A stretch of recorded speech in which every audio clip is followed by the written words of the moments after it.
I seem to have Mandela affected or incepted into my own brain that Didier had his own background for his room, but no, it's just what they use for the dining room. I think. I'm pretty sure.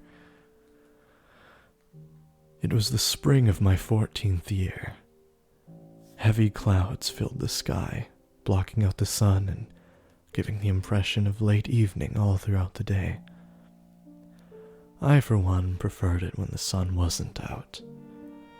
Not that sunlight would kill me, but if it was bright enough, the whole world was so white I could hardly see a thing, which meant I could only go outside on days when the weather made most everyone else gloomy.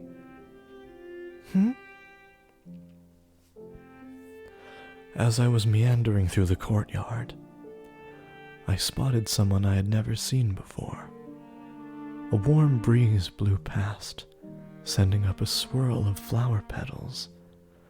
The girl's dress hung lightly over her frame, tracing her gentle curves. "Who are you? Who are you?" I asked bluntly, and the girl twirled around, smiling. "Oh, my apologies. You just have such a beautiful courtyard here, I let myself in for a little walk." Long chestnut hair flowed over her round feminine shoulders. It swayed slightly in the wind. The cloud of melancholy dissipated in the light of her smile. "You must be Michelle. You're just as pretty as I heard." "And you are?" "My name is Amy. It's a pleasure to finally meet you." Finally meet me? What was she talking about? As I stood there, baffled by this strange woman, she stepped toward me, kissing me softly on the cheek. "I'm thrilled to make your acquaintance, Michelle." Her voice was like someone pouring honey into my ear, electrifyingly sweet. "I'm Georges' fiancé." And it also stuck another needle into my chest. Whew. Need water.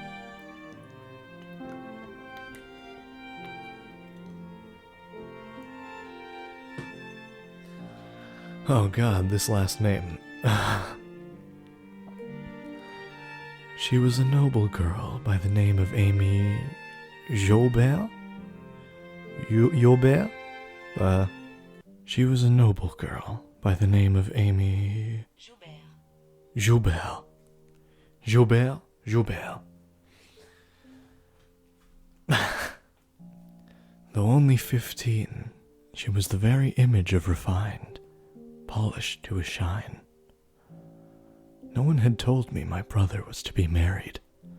It came out of nowhere, and it seemed I was the only one who didn't know.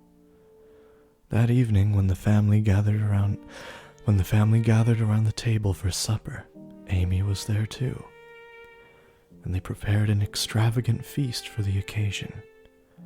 My father, Antonin, looked so proud of his two boys, Didier soon to receive his assignment, and Georges soon to be wed. The banquet proceeded smoothly. Not a doubt in the air that we were a happy family, but my mind was elsewhere. I found myself unconsciously chasing Amy with my eyes, watching the way those slender fingers gripped her spoon, her full lips parting to allow a piece of fruit in, her deep red tongue visible for but the briefest of moments. The way all the muscles in her face seemed to relax in bliss as sweet juices seeped into her mouth. The way she spoke, so soft and gentle, letting each sound hang in the air just briefly before intoning the next. She was distinctly feminine, in a different way than my mother. Apparently, Amy was going to be living at the Boulanger estate for some time. Mother was pleased to have another girl around. Mother was pleased to have another girl around.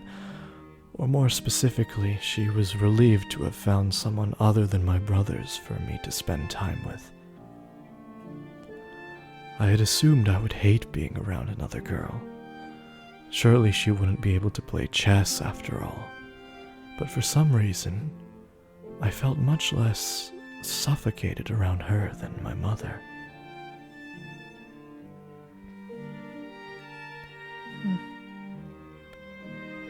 One night, Amy's family and an array of nobles from both houses' social circles assembled at the estate for a party. A din the likes of which I had never heard in my life filled the great hall. Everywhere I looked, there were people. Servants scrambled every which way, silverware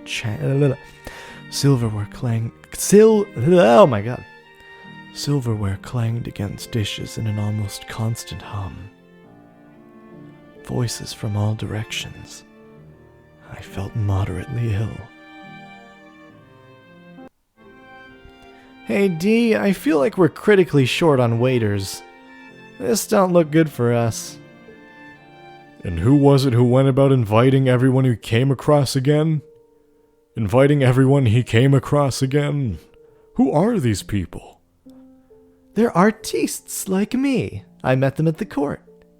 Let's see, we have some painters, composers, sculptors, troubadours, poets, writers, you name it. None of them have any connection to the Jauberts or Boulangers. Sure they do. They're my friends. And you know, this is me and Amy's party. You can play with your friends elsewhere. I hope you realize we have a reputation to uphold.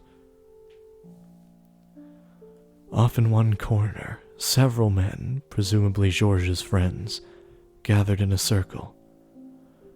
They stood out from the other aristocrats, both in appearance and the air they gave off.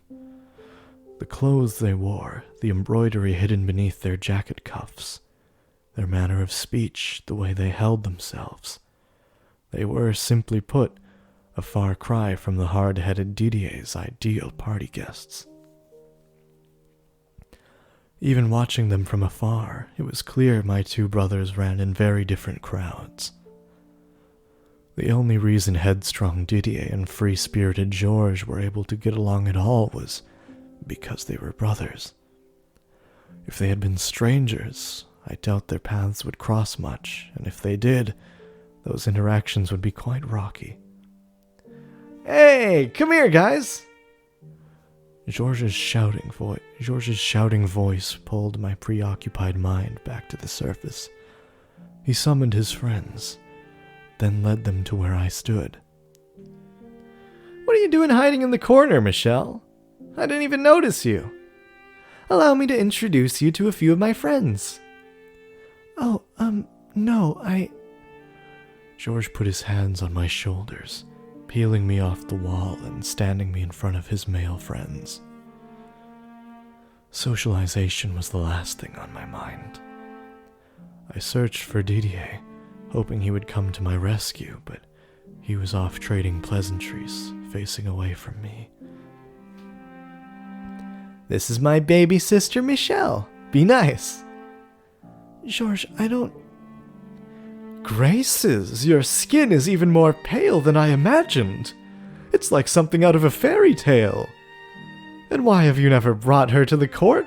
Why have you never brought her with you to the court? She'd be a sure hit.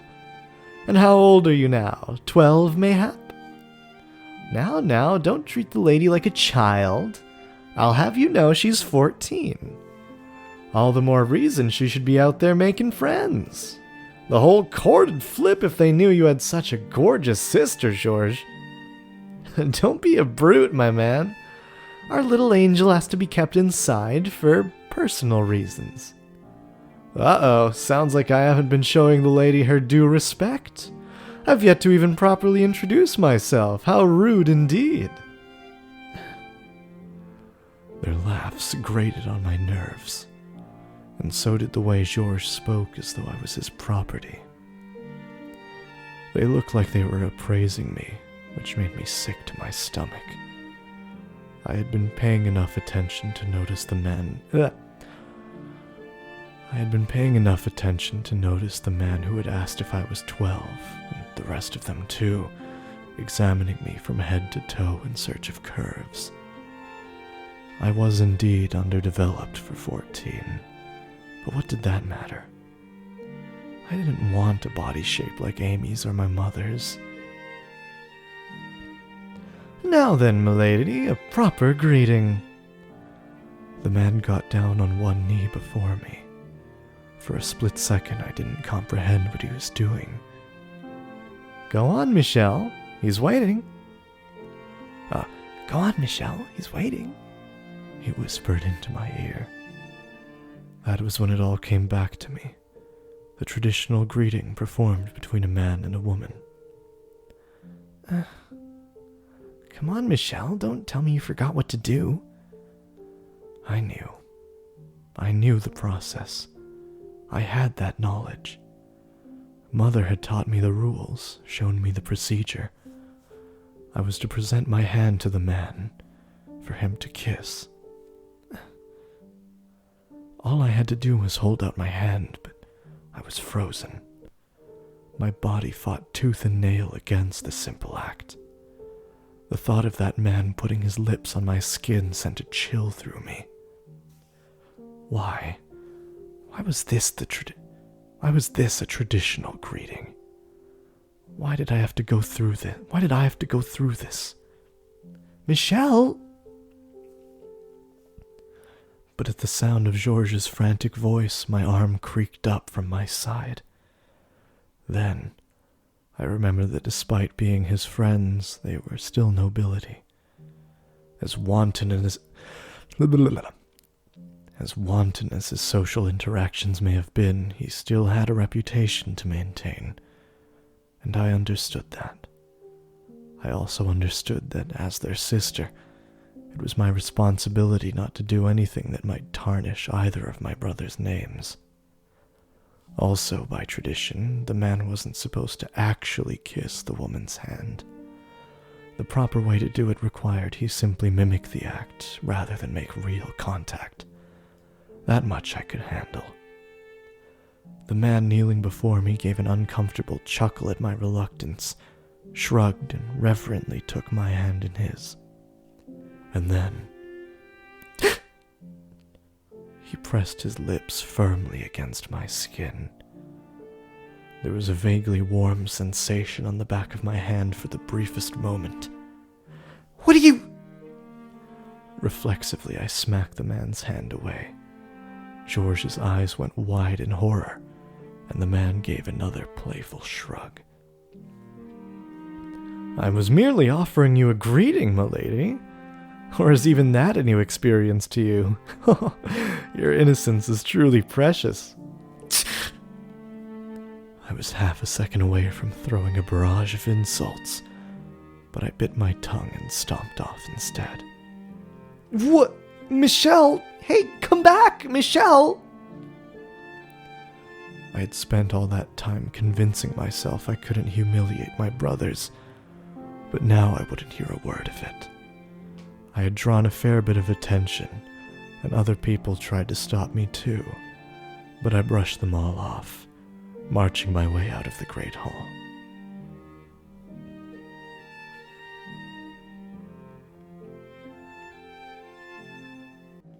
I feel so dirty. You call that a greeting? No, that was no greeting. That was... I'll be taking that! I say, practically swiping a glass of water off a passing waiter's tray.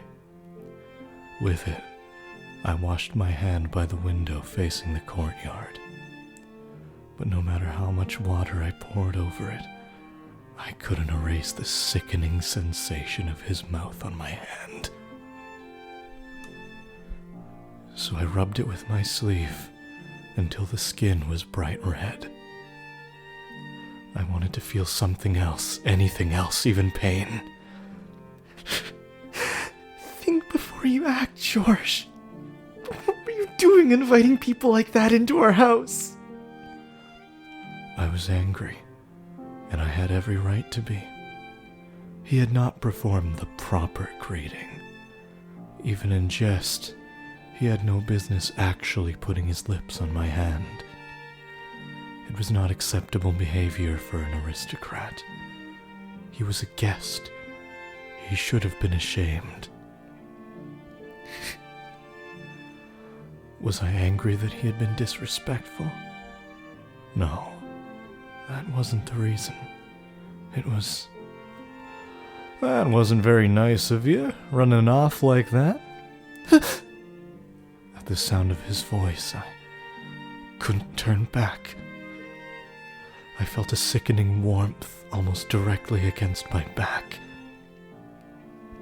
The man from the great hall grabbed me by the wrists, spun me around, and pressed me against the wall. The bitter scent of wine wafted from above. What the hell are you doing?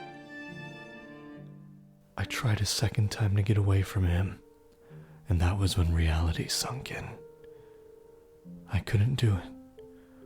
All the strength I could muster wasn't enough to make the man's hand budge. My arms were locked in place. I didn't think he was especially strong either. He was hardly built like Didier. And still, I couldn't move an inch. You've got a tongue like a boy, milady. But I know some people are fond of that these days. Can't say I mind myself. Let go! Had I always been this feeble? Were my arms truly so worthless I couldn't even escape this brute's grip? Why did I have to get stuck with this body? Now, just so we're clear, I'm not going to hurt you. I'm no monster. Then why are you holding me against the wall? Because I want a chance to try and woo you. Oh, I think I'm losing young Michelle's voice.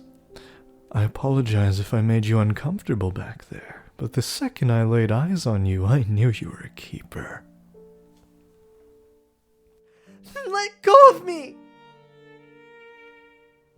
But if I do that, you'll run away.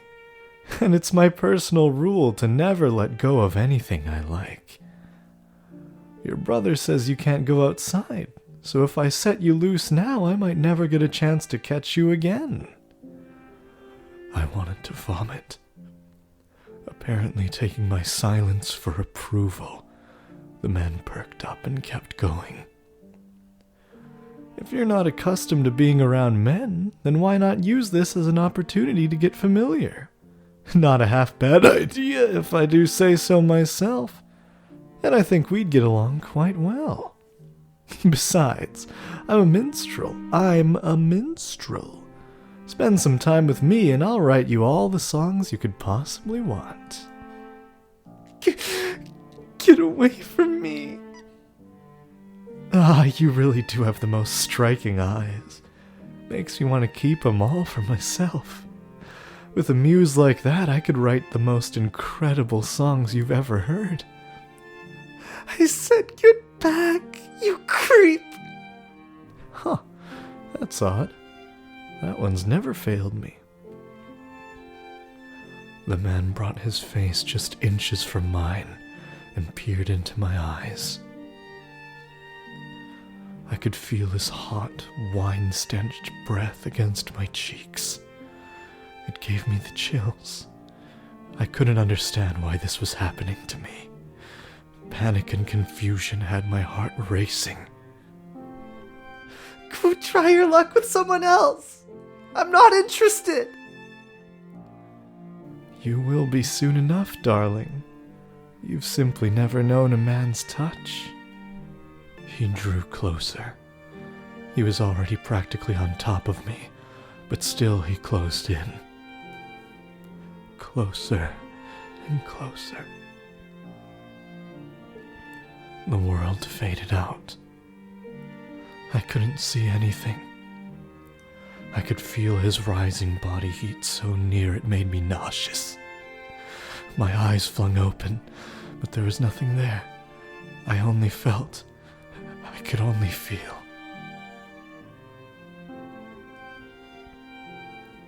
I couldn't move.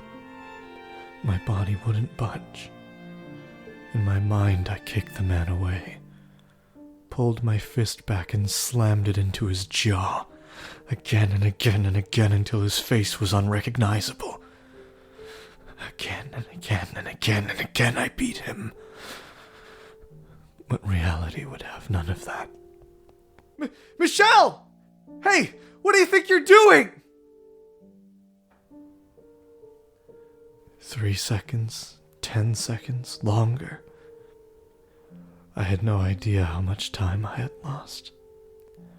But the next thing I do, Georges had the man by the collar.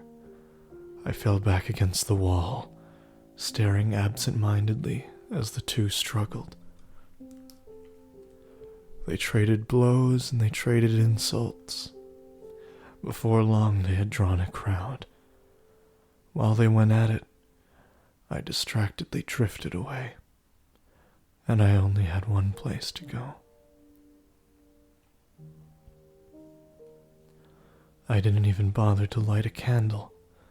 I just stared into the darkness. My heartbeat was maddeningly loud in my otherwise silent chambers. What had happened? What had he done to me? Why?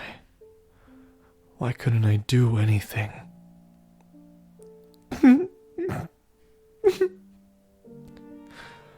The last thing I wanted to do was cry. Tears would only serve to worsen my humiliation, only magnify how wretched I was, only make me more affect. I bit down on my lip, hard. I had no need for that trash on my body.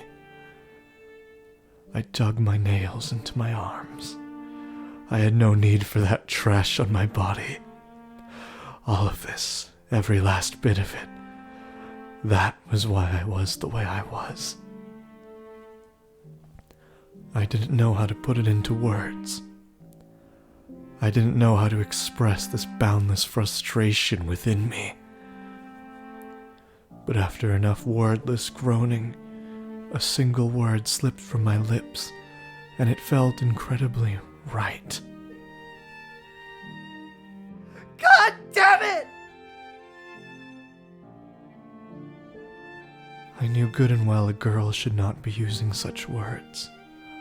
Even Didier and Georges would have gotten an earful from mother or father if they were caught saying that. Regardless. God damn it!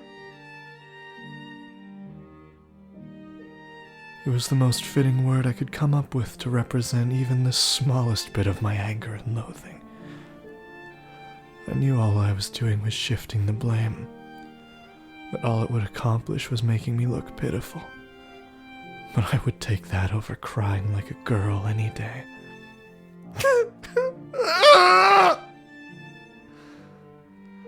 I let loose a sigh that was halfway to being a scream, and then clawed wildly at my hair. I wanted to yank out every last damn strand of it.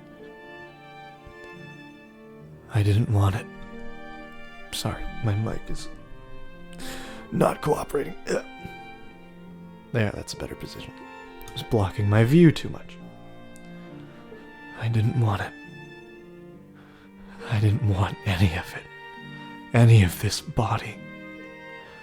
But in that case, what did I want from my body? Michelle? May I come in, Michelle? It was Georges' voice, slightly muffled through the door. The man who had invited those people into this house. Oops. I would be lying if I said I didn't hold that against him. Michelle! But at the same time, he had also come to my rescue. Besides, I hated myself the most. I despised myself for being so helpless. I'm sorry, Michelle. I didn't mean to hurt you. It's not locked. After a few moments of silence, George stepped into my room. Your hair's a mess, Michelle. So's mine, my God. Early mornings. And my God, you're bleeding. That was when I first noticed the stinging sensation in my lower lip. A metallic taste spread through my mouth. I had been biting it much harder than I realized.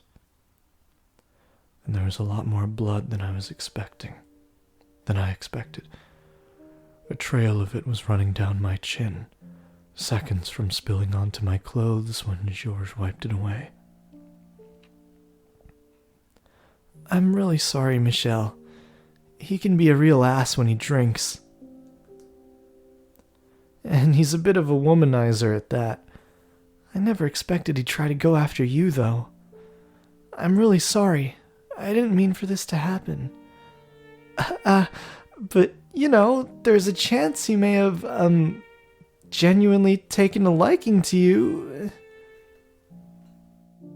That just makes it worse! No, that's not... Sorry, I thought that was still Michelle.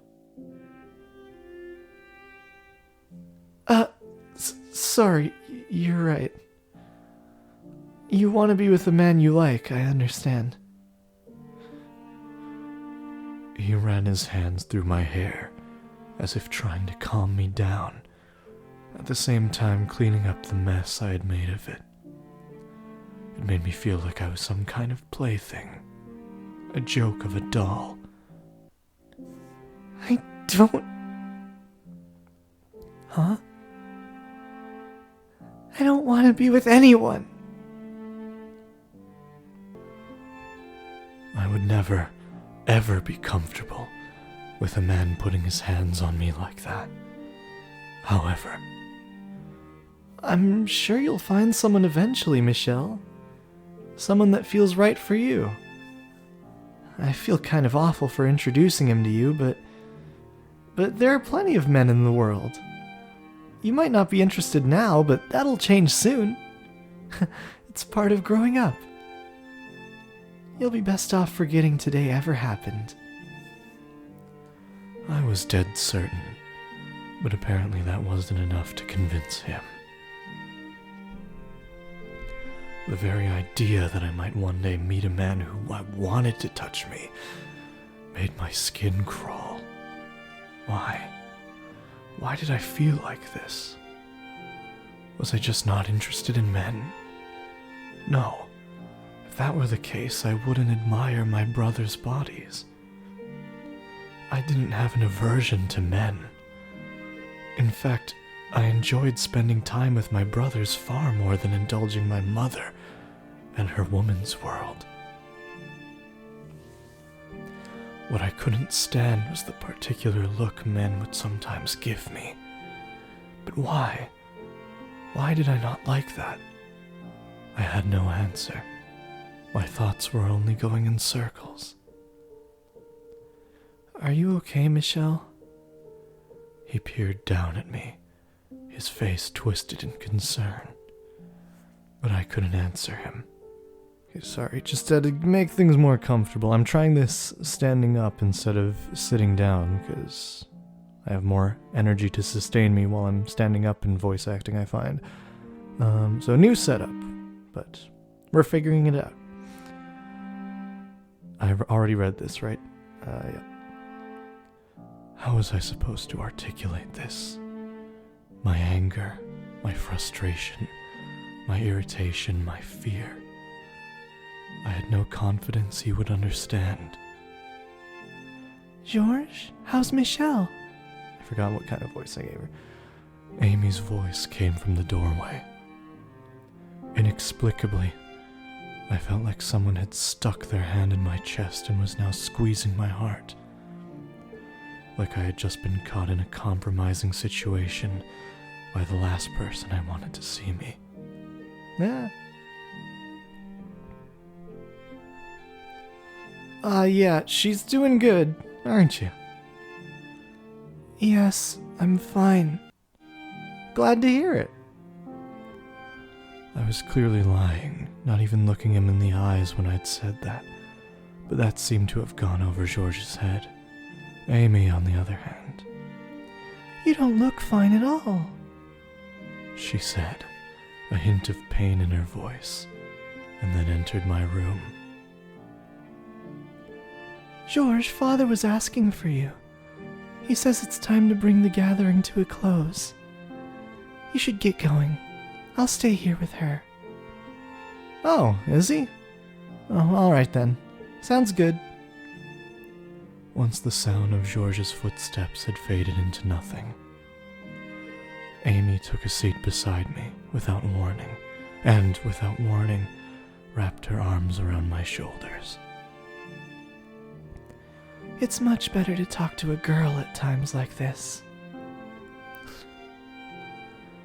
My heart leapt into my throat, but beyond the shock, I also found myself welcoming the warmth. It was pleasant, unlike the man's. That must have been terrifying. But don't worry, you're safe now. It wasn't really, no. No need to pretend, sweetie. If a man had me pinned against a wall, I'd be scared too.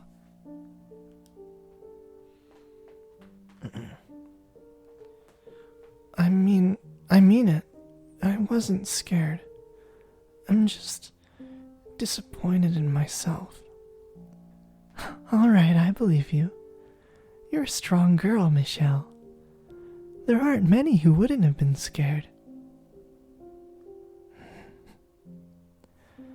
I'll be sure to give George a stern talking to about his choice in friends. Something I learned today is that he's somewhat of a pushover. You're a lot more tenacious than I thought. As a woman in this world, you have to be. And if you're not, well, you'll figure it out soon enough, Michelle. Of course, even as strong as you are, I'm sure it'll still be difficult to forget what happened to you today. George had told me to forget it as soon as possible, and Amy that I wouldn't be able to. Was it the difference in their individual perspectives, or was it the difference between the way men and women thought? I wasn't sure. As my head rested against her breast, a bit of my frustration slipped out. I couldn't move my arms at all. He didn't even seem all that strong. I couldn't believe that I was really so weak. That's just the way of the world, Michelle. Men are physically stronger than women, so you'll almost never overpower one. You're not any weaker than a normal girl. Don't blame yourself. Don't think Amy would be one of those people who instantly hated The Last of Us Part 2. Though it wasn't the consolation I'd hoped for, her words still filled me with warmth. I had exploited my own weakness to hear more of that soothing voice, and I alone knew how foolish I was in doing so. Last of Us 2 is interesting. I think it's one of those sequels that's like exactly as good as the first, but in like completely different ways. Amy frequently visited my chambers. I didn't know if it was at Mother's request or of her own volition, but I prayed it was the latter. She was a very touchy-feely person. She seemed to have a particular fondness for playing with my hair. Whenever her voice danced its way into my ears, it would wreak havoc inside me. Being enveloped in her scent day after day, stoked the fire growing within me. I did my best to remain as straight-faced as possible, because the last thing I wanted was her catching on. I understood that the things I was feeling were untoward, to say the least. Your hair is so utterly enchanting. I've never seen hair so white before. I think having color is much prettier. Oh? Well, Georges says white is the most difficult color to make with paint. There's no greater challenge than capturing the beauty of true white. Living with such a splendid example of the color must have given him a very high standard of quality. Say, Michelle, maybe you could tell me about yourself today. I would love to get to know you better. Tell you about myself? Yeah, we could become even better friends if we found some mutual interests. I enjoy playing chess, and I consider myself quite good. Oh my, chess? I've never played. You're such a bright girl, Michelle. Would you like to try? I could teach you. I appreciate the offer, but I think I'll pass. I doubt I would be any good. I wonder if she says yapari there in Japanese, or yahari. She'd probably say yahari. Oh, okay. What else is there? Say, your favorite kind of flower, fragrance, color of gemstone? Are there any embroidery patterns you're particularly skilled at? I don't have any favorites, no. And I'm not especially good with a needle either. No? Do you have shaky hands then? I wouldn't say that, no. I'm, fairly good with a knife, I think. A knife? Oh, like a kitchen knife? No, a sculpting knife. Sculpting? Is that really so strange? It is a bit unusual, I'd say. But Georges does it all the time. His room is practically made of wood chips and charcoal and paint. Georges is an artist, and a man. There's nothing unusual about him doing some sculpting.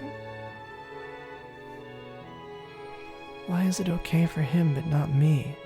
Does being a girl really make that much of a difference? Well, why don't we practice embroidery together, Michelle? I get the feeling you've spent too much time with your brothers. But now you have me. I'm sure it won't be long before you appreciate how fun cooking and needlework can be.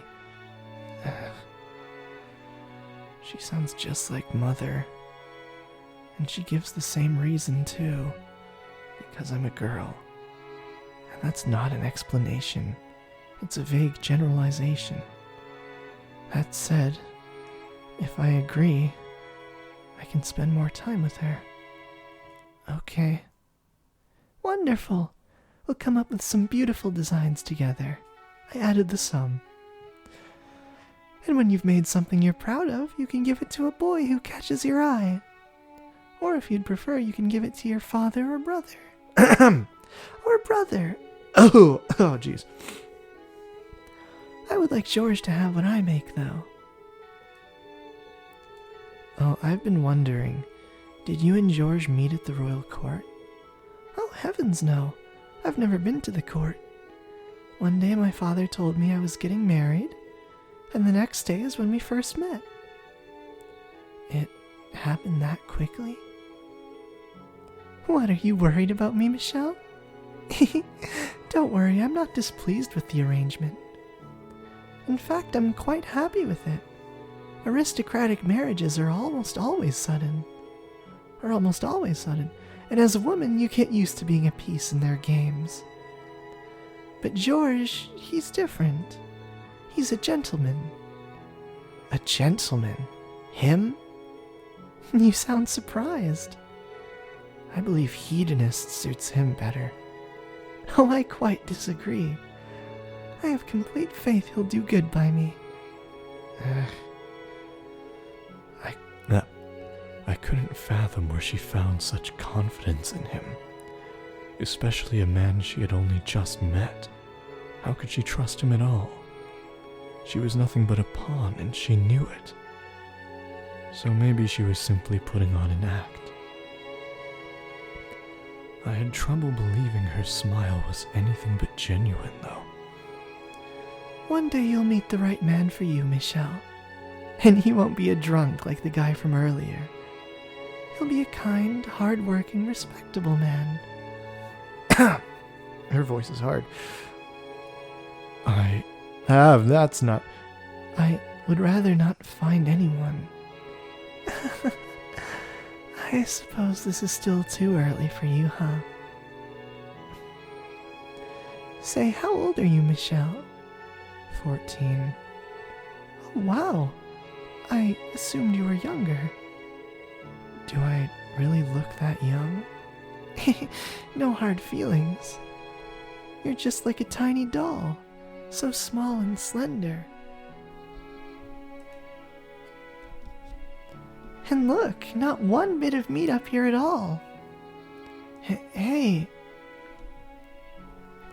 She playfully grabbed me from behind and started prodding at my chest. As her delicate fingers slid across my skin, I found myself gripped by very indecent urges. Every heavy thump of my heart felt sinful. She couldn't know. I couldn't let her. Everything I'd been fighting to keep down came hurtling to the surface. Oh, you're so cold, you know that? She was touching me like it was nothing, caressing my hair. Was she this intimate with Georges? Or was it because I was a youngest girl that she was so keen on putting her hands all over me? Before I understood what I was feeling, my body acted. It was pure, unfiltered impulse. Maybe a... In my attempt to escape from her grip, I twisted around, only to find my face inches from Amy's. Slowly gravitating forward, closer, I pressed my lips against the corner of her mouth.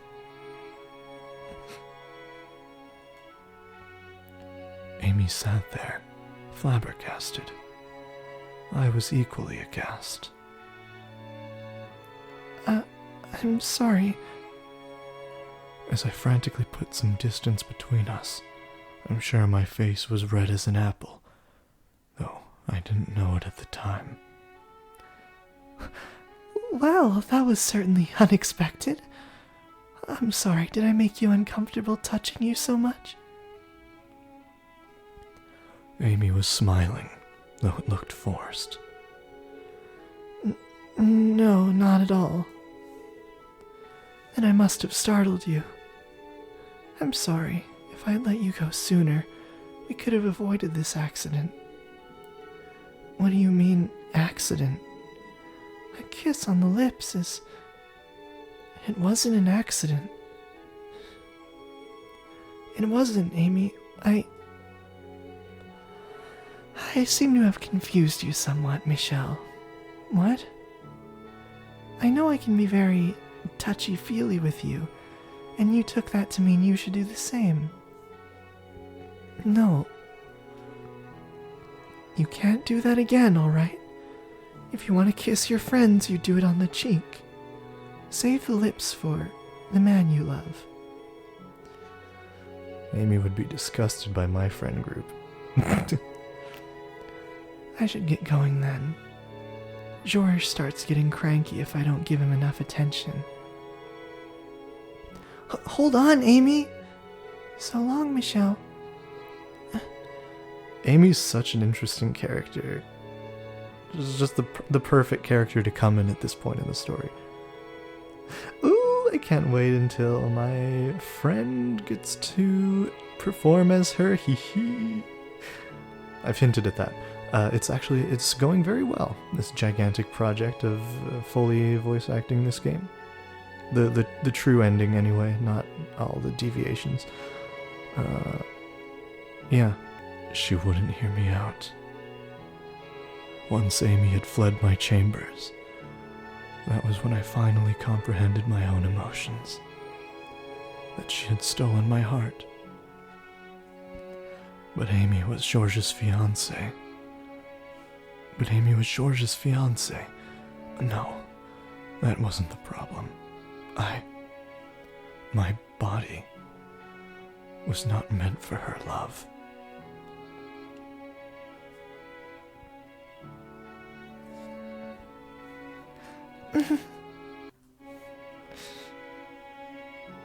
I awoke in the middle of the night to pain in my joints.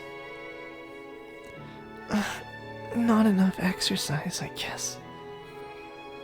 I tried bending and stretching my arms and legs, but it did nothing. So after pondering on it for a bit, I decided to go for a late night walk to distract myself.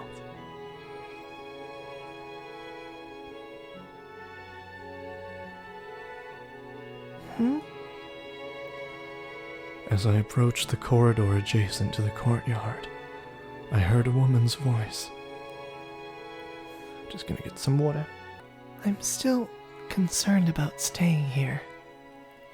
Amy's voice. Doing my best to remain perfectly quiet, I pressed myself up against the wall by the window and listened in on their conversation. I knew it was improper to eavesdrop, but the sound of her voice had me frozen in place. It's Michelle. I'm afraid I've confused her. A tiny jolt ran down my spine, my muscles all tensing up at once. Sorry if you can hear the weed whacker outside, by the way.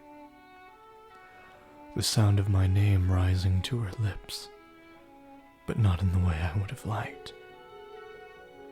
She kissed me. Well, almost, but how could I have guessed she thought of me that way? Mother told me she didn't have any female friends, and asked me to be one for her, which is why. So she had only been coming to see me because Mother had asked her to. I had been afraid of that. Afraid she wasn't there to be with me, that she had no fondness for me, that my yearning for her was one-sided. She kind of scares me, the way she looks at me, always watching every little move I make. I'm sensitive to that sort of thing. I can tell what's going through Michelle's mind. I managed to deflect it this time, but I should have never gotten friendly with her. She had seen through me from day one, understood what I was feeling before even I had. It's disgusting. Homosexuality. Homosexuality? Homosexuality? Did I hear her right? Something inside me crumbled, and with it came an intense sense of wrongness. There it was again, that overpowering discomfort, the fear coursing through my veins, that repulsion, that irritation, that apprehension. What on earth was I? Did I view Amy as a member of the same sex?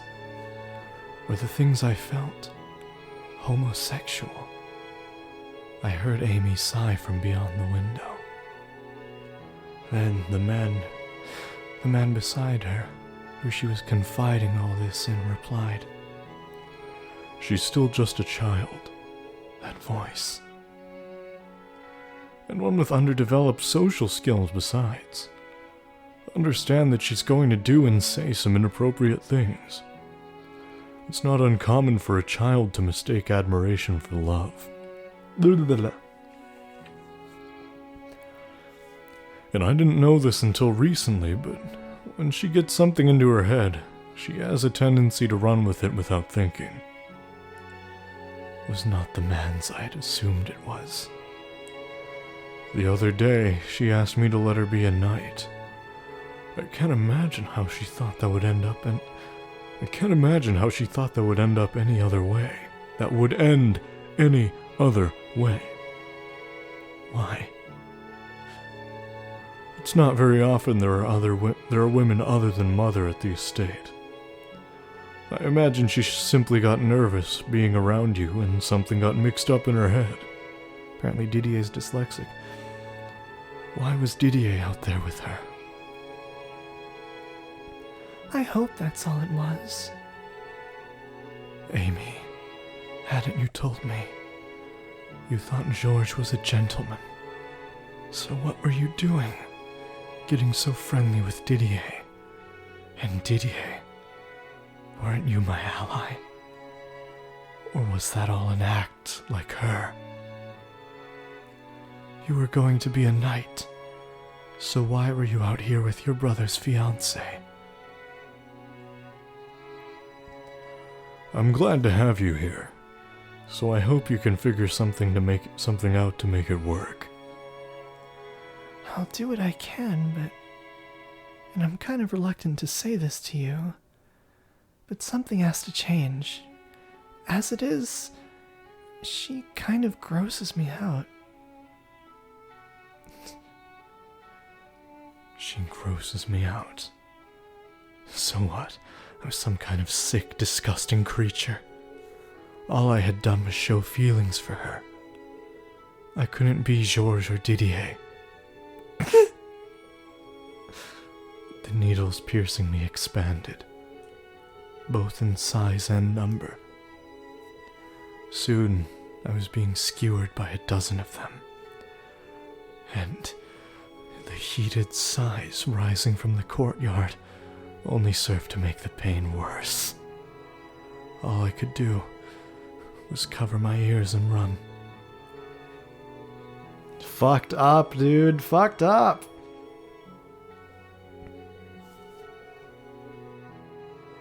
Why? What were you doing out there, Didier? What were you doing out there, Didier? How am I gross, Amy? It's not real. It's all a bunch of lies. This entire house is nothing but a fraud.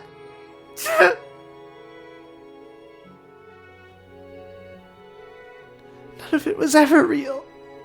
The family gatherings, Amy's smiles, Didier's kindness. Georges, what about Georges? Did he agree to the marriage knowing about them? What the hell are they thinking? You want to know who's really disgusting? I will not cry. I will not cry. I can't let myself. Girls cry. Tears are made for girls, not for me.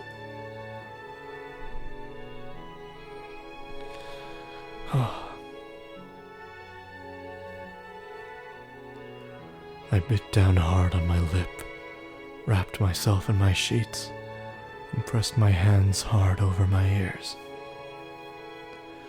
Squeezed my eyes shut as tight as I could manage, tried to get away from the things I had seen.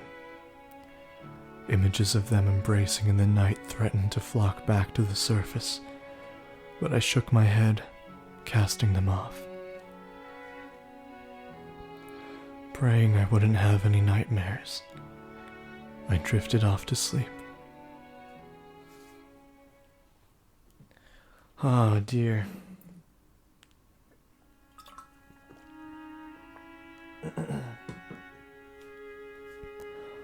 The next day, I awoke with a terrible fever.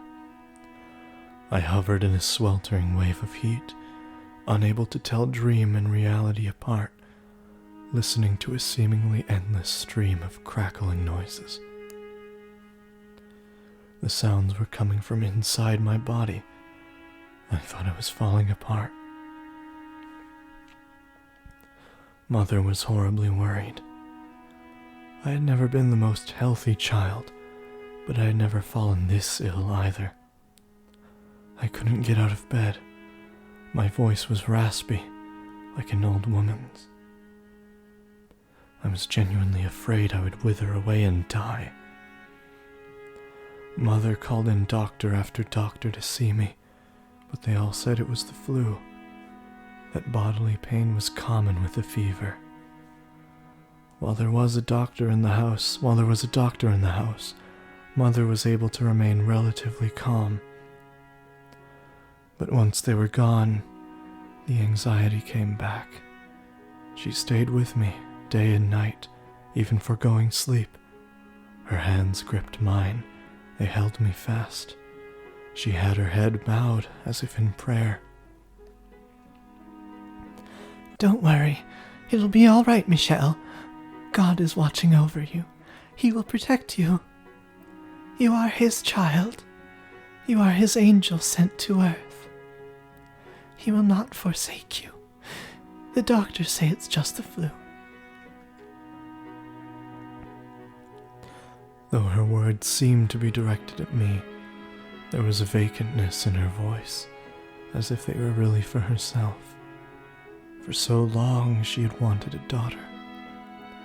I couldn't understand her fixation, but seeing her there through my cloudy eyes, I wanted to apologize for ever thinking spending time with her was agonizing. How are you feeling? Your mother's here for you. Don't worry. But the only sound that came from my mouth was a faint gasp. I drifted in and out of sleep, Mother's hand wrapped around my own, and I had numerous dreams. In my dreams, I was a man. In my dreams, I was Didier and I was Georges. In my dreams, I fell in love with Amy. And in my dreams, I loved her.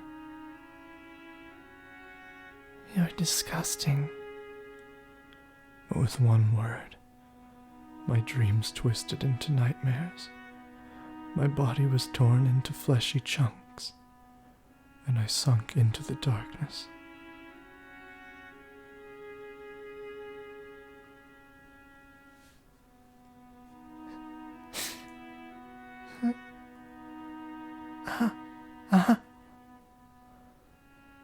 Several days later, my fever was gone, like it had never been there.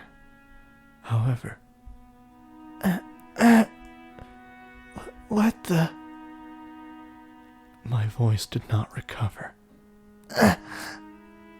And when I attempted to climb from my bed, the murderous pain in my joints came rushing back. Instead of my feet, I landed on my face. Oh God, that reminds me very much of a similar experience that happened to me when I was younger than Michelle. But it had to do with epilepsy, let's say that. My voice was undeniably deep. And the pain only got worse. Every time I took a breath, it felt like someone hammering a spike into the back of my neck. It felt like my body was falling apart, like my dreams were becoming reality. Michelle! Michelle! When Mother scrambled into my chambers, I remembered the time she had spent at my bedside, and a wave of relief came over me. I reached my hand out in a show of vulnerability, but she didn't take it. She couldn't take it. Mother! What's wrong with your voice, Michelle?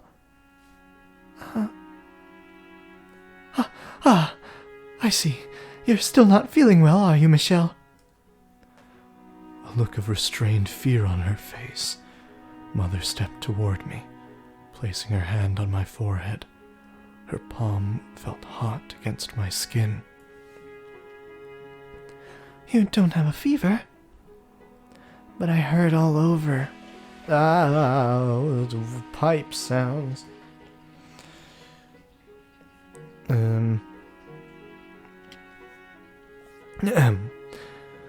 But I heard all over. My joints. You're still sick, Michelle. But don't worry. You'll be fine in no time. Now back to bed with you. You're a girl. You're a girl, so you shouldn't be sitting on the floor. It's bad for your back. As Mother repeated the phrase, "You're a girl," again and again, that nagging sense that something wasn't quite right grew more distinct. Was I really sick? Was this actually my voice now? And if it was, what was I turning into? My voice was certainly not a girl's voice.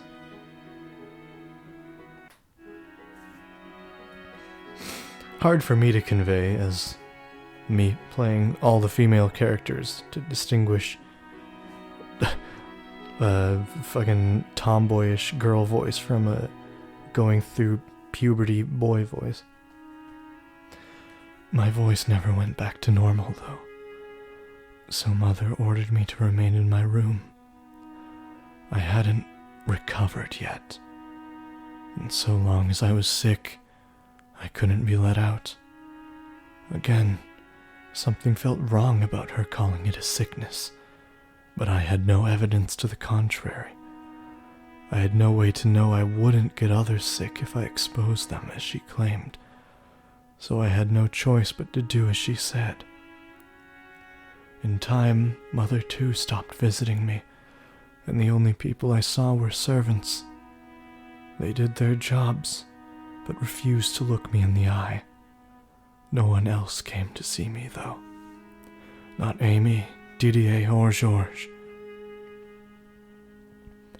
1 month passed, then 2, then 3. Occasionally the pain in my joints would withdraw. At other times it would worsen. Whenever I would drift off to sleep, I would hear the sound of my own joints creaking.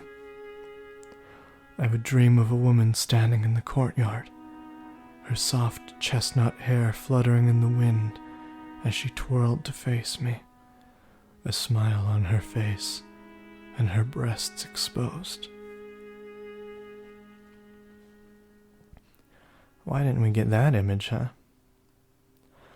One day, after around 6 months of servants refusing to make eye contact, I stopped one and made a request. 6 months, man.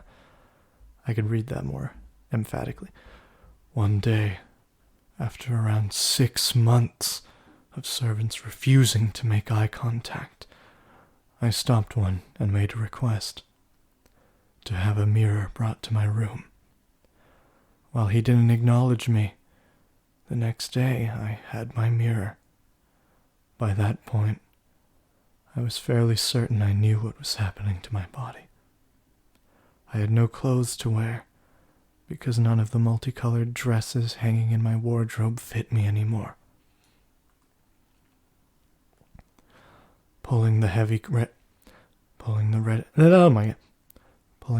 red cloth covering the mirror aside, my completely naked body came into view.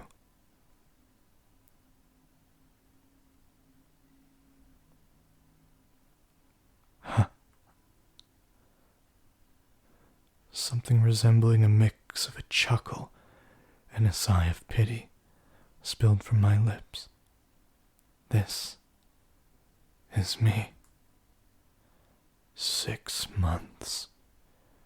After only 6 months' time, I could hardly recognize myself. Extending my hand for the mirror, I traced the outline of my bony reflection. My shoulders lacked Mother's curves, and my skin Amy's sheen. I was pale and haggard, but structurally, I looked like my brothers. Obviously, being younger than them and not as active, my muscles lacked any kind of strength, but I wouldn't have batted an eye if I saw myself holding a sword. I was a full head taller than I had been 6 months earlier, and I felt an odd certainty that I wasn't done growing, either. Staring at myself in the mirror, I traced my name across the surface. Michelle. Don't need the last two.